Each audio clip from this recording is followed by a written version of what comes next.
Building material civil engineering topic हमारा क्या है, mortar and lime. 6 to 7 classes अभी तक हमारी हो चुकी है। एंड हमने प्रीवियस लाइन में क्या डिस्कस किए थे, सैंड के बारे में डिस्कस किए थे कि सैंड कितने टाइप के होते हैं, pit sand, river sand and sea sand. तो ये तीनों सैंड के बारे में हमने इन डिटेल्स में प्रीवियस क्लास में स्टडी किए थे। आज की क्लास में हम यहाँ पे कुछ इंपॉर्टेंट पैरामीटर्स के बारे में बात करेंगे, जैसे कि सुर्खी क्या होती है एंड कुछ properties imparted by sand in mortar. फिर हमने यहाँ पे प्रीवियस क्लास में ये भी देखे थे कि सैंड क्या होती है एंड इसको कैसे ऑब्टेन किया जाता है। तो हमने जनरली क्या देखा था, यहाँ पे डिसइंटीग्रेशन या फिर वेदरिंग होती है किसकी, सैंडस्टोन की, जिससे हमें क्या है कुछ स्मॉलर पार्टिकल्स क्या होते हैं प्राप्त होते हैं, जिसको क्या बोला जाता है, सैंड। देन उसके बाद हमने यहाँ पे सैंड के टाइप्स के बारे में बात किए थे, जिसको पिट सैंड बोला जाता है फर्स्ट, एंड सेकेंड हमने यहाँ पे रिवर सैंड के लिए बात किए थे, एंड थर्ड हमने यहाँ पे सी सैंड के लिए बात किए थे कि ये 3 प्रकार की सैंड होती है, पिट, रिवर और क्या होती है, सी सैंड होती है। इन डिटेल्स में हमने 1 बाय 1 इसके पार्टिकल्स के बारे में डिस्कस किए कि कैसे इसके पार्टिकल्स होते हैं। अब हम यहाँ पे बात करने वाले हैं सुर्खी क्या होती है। ठीक है, तो सुर्खी को समझेंगे हम। यहाँ पे सुर्खी की क्या डेफिनेशन होती है, generally a fine brick powder, fine brick powder, जैसे कि ये क्या होता है, brick, first brick, second brick, third brick. तो इन ब्रिक का जो फाइन ब्रिक पाउडर, इस तरीके से रेड रेड जो फाइन एकदम पाउडर के फॉर्म में ब्रिक का जो पाउडर फॉर्म होता है, फाइन ब्रिक पाउडर, उसको ही क्या बोला जाता है, सुर्खी। And used with lime to prepare, इसको कैसे यूज किया जाता है, used with lime to prepare a low quality mortar और प्लास्टर। एक लो क्वालिटी मोटार और प्लास्टर के लिए हम सुर्खी का यूज करते हैं, लो क्वालिटी मोटार और प्लास्टर के लिए यूज किया जाता है सुर्खी का। और ये फाइन ब्रिक का पाउडर होता है। Can not be used with cement and it start reacting with cement. इसको हम यहाँ पे सीमेंट के साथ यूज नहीं कर सकते हैं, क्योंकि it start reacting with cement after some time. ठीक है, तो ये ध्यान रखना है, सुर्खी क्या होता है, फाइन ब्रिक का पाउडर होता है। एंड इसको कैसे यूज किया जाता है, lime to prepare a low quality mortar plaster के लिए यूज करते हैं। एंड इसको हम यहाँ पे सीमेंट के साथ यूज नहीं कर सकते, क्योंकि start reacting with cement after some time. ठीक है, कुछ हम यहाँ पे properties imparted by sand in motor.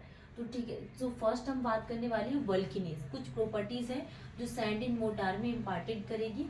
First is the Vulcanes.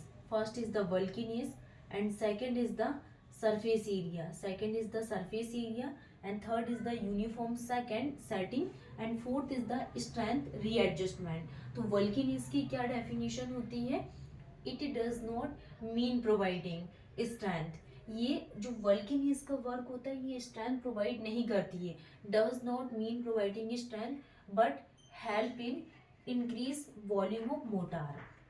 लेकिन ये जो मोटार है, मोटार के जो वॉल्यूम है, मोटार का वॉल्यूम इंक्रीज कर देती है, increase volume of mortar and decreases the cost of preparation of mortar. Cost of preparation of mortar को क्या कर देती है, डिक्रीज कर देती है। Increase volume of mortar and decrease the cost of preparation of mortar. Bulkiness does not mean providing strength but help in increase volume of motor and decrease the cost of preparation of motor। Next हम यहाँ पे surface area के लिए बात करेंगे कि surface area क्या होता है। सरफेस एरिया, सरफेस एरिया के लिए अगर हम बात करें तो एप्लीकेशन एरिया और द वॉल कवरेज एरिया। जो वॉल कवरेज एरिया और एप्लीकेशन एरिया है can be increase by the sand on पर बैग ऑफ सीमेंट। तो ये क्या करता है, इंक्रीज करता है बाय द सैंड ऑन पर बैग ऑफ सीमेंट। तो ये प्रोसेस क्या कहलाती है, सरफेस एरिया की एप्लीकेशन एरिया और the wall coverage area can be increase by the sand on पर bag of cement is called the surface area. Next हम बात करने वाले हैं यूनिफॉर्म सेटिंग के लिए। यूनिफॉर्म सेटिंग के लिए अगर हम बात करें, वाई एडिशन ऑफ सैंड, अगर हम यहाँ पे सैंड को ऐड कर रहे हैं टू द सीमेंट या फिर लाइम में, addition of sand to the cement lime, it help in uniform setting produce. तो ये क्या करेगी, कुछ यूनिफॉर्म सेटिंग को क्या करेगी, यहाँ पे uniform setting process of cement lime and decrease the shrinkage, और ये श्रिंकेज को डिक्रीज करेगी, and chances of crack formations, कुछ यहाँ पे क्रेक फॉर्मेट होना स्टार्ट हो जाएंगे formations of mortar and plasters में। ठीक है, तो ये तीन हमने यहाँ पे टाइप्स के बारे में डिस्कस किए। फर्स्ट हमने यहाँ पे वल्केनियस देखे कि it does not mean providing strength but help in increase volume of motor. ठीक है, मोटार एंड डिक्रीज, ये क्या करती है, डिक्रीज करती है cost of preparation of motor. Surface area क्या होता है, एप्लीकेशन एरिया और द वॉल कवरेज एरिया, और ये इंक्रीज करता है क्या, पर बैग ऑफ सीमेंट को increase by the sand. Uniform shirting क्या होती है, जैसे ही हम यहाँ पे सैंड को ऐड करेंगे तो जो सीमेंट लाइन है it help in uniform setting process of cement line, and decrease करती श्रिंकेज को and chances of crack formations format of mortar and plaster.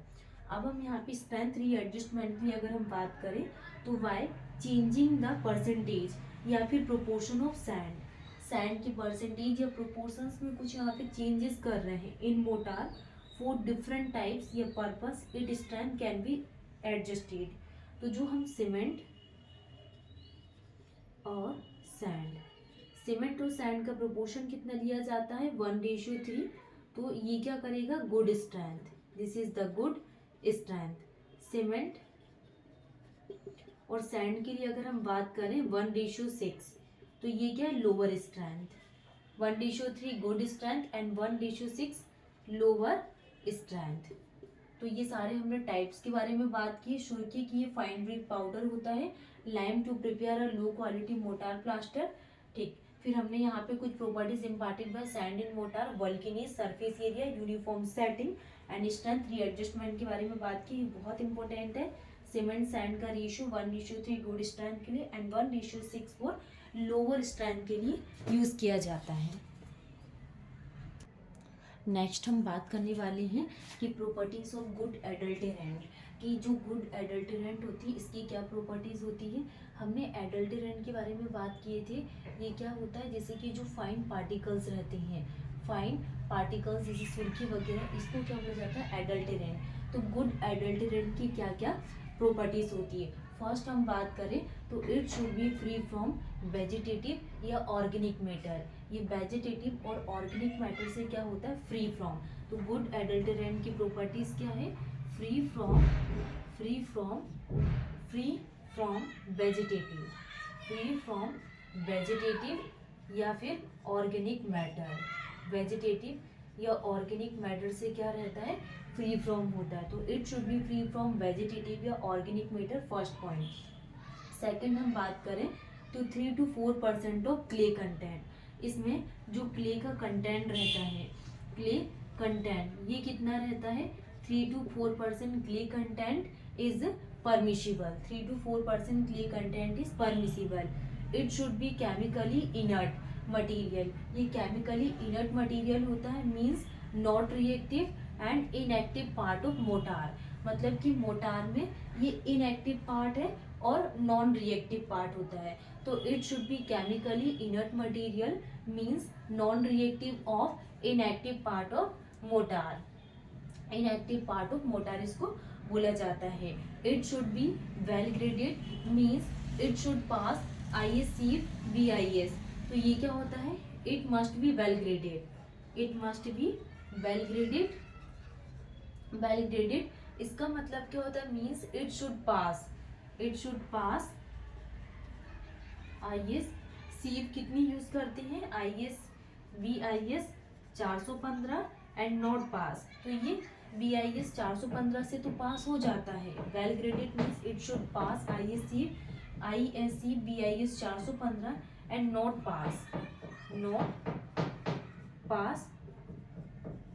Pass ISC 15, तो जो ISC 15 यूज करते हैं इससे हम इसको पास नहीं करवा सकते, तो not pass ISC 15। It should not contain any salt और अल्कलीज, इसमें कोई सॉल्ट और अल्कलीज नहीं होती है, तो it should not contain any salts और alkalis, otherwise it will cause efflorescence, ये किसको कॉज करता है? एफ्लोरेसेंस को कॉज करता है और एब्जॉर्ब मॉइस्चर, और मॉइस्चर को एब्जॉर्ब करता है फ्रॉम एटमॉस्फेयर। ठीक है, तो ये गुड एडल्टरेंट की कुछ प्रॉपर्टीज है जो आपको ध्यान रखना है। फर्स्ट हमने क्या डिस्कस की इसमें कि it should be free from vegetative organic matter and 3 to 4% of clay content, it is permissible and it should be chemically inert material means non reactive। ये chemically inert material होता है जिसका मतलब होता है non reactive inactive part of motor।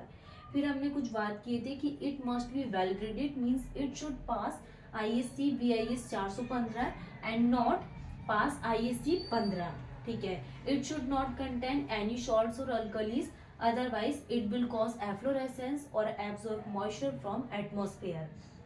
ये good adulterant की properties है जो आपको ध्यान रखना है। हम इसका रिवीजन कर लेते हैं कि अभी तक हमने क्या क्या पढ़ चुके हैं। ठीक है, तो सबसे फर्स्ट में हमने क्या स्टार्ट किए थे, यहाँ पे हमने प्रीवियस क्लास में क्या क्या पढ़े थे, मोटार और प्लास्टर हमने टॉपिक स्टार्ट किए थे। ठीक है, मोटार एंड प्लास्टर हमने टॉपिक स्टार्ट किए थे प्रीवियस क्लास में। हमने ये देखा था ये मिक्सचर है वाइंडर एंड एडल्टरेंट का। फिर हमने वर्टिकल एंड हॉरिजॉन्टल के बारे में बात की थी। देन उसके बाद हमने टॉपिक स्टार्ट किए थे सैंड के बारे में। तो सैंड में हमने फर्स्ट क्या डिस्कस किए थे, यहाँ पे pit sand, second is the river sand, second is the river sand and third हमने क्या देखे थे, सी सैंड। तो ये सैंड थ्री टाइप की होती है, pit sand, river sand and sea sand. तीनों को हमने इन डिटेल्स में पढ़े। देन उसके बाद हमने कुछ यहाँ पे सुर्खी वाला टॉपिक स्टार्ट किए थे जो आज की क्लास में हमने पढ़े सुर्खी। सुर्खी की हमने डेफिनेशन समझे ये क्या होता है, एंड कुछ हमने यहाँ पे properties imparted by sand in mortar, properties imparted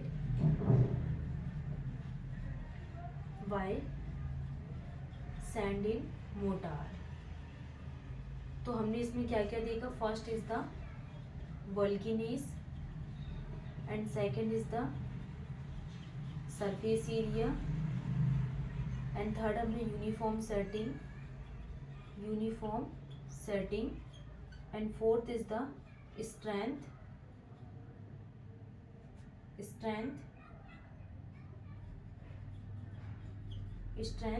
readjustment. तो ये हमने यहाँ पे चारों डेफिनेशंस के बारे में समझे थे, sand mortar, bulkiness, surface area, uniform setting and strength readjustment. ठीक है, तो ये चारों पॉइंट्स हमारे पूरे कंप्लीट हो गए। देन उसके बाद हमने प्रॉपर्टीज ऑफ गुड एडल्टरेंट के बारे में डिस्कस की कि गुड एडल्टरेंट की क्या प्रॉपर्टीज होती है। तो ये सारे टॉपिक हमारे कंप्लीट हो गए हैं और हमने यहाँ पे लाइम के टाइप को भी कंप्लीट कर लिया, जनरली लाइम कितने प्रकार की यूज करने वाली है। नेक्स्ट क्लास बहुत इंपॉर्टेंट है, जनरली क्वेश्चंस वहाँ से बनते हैं।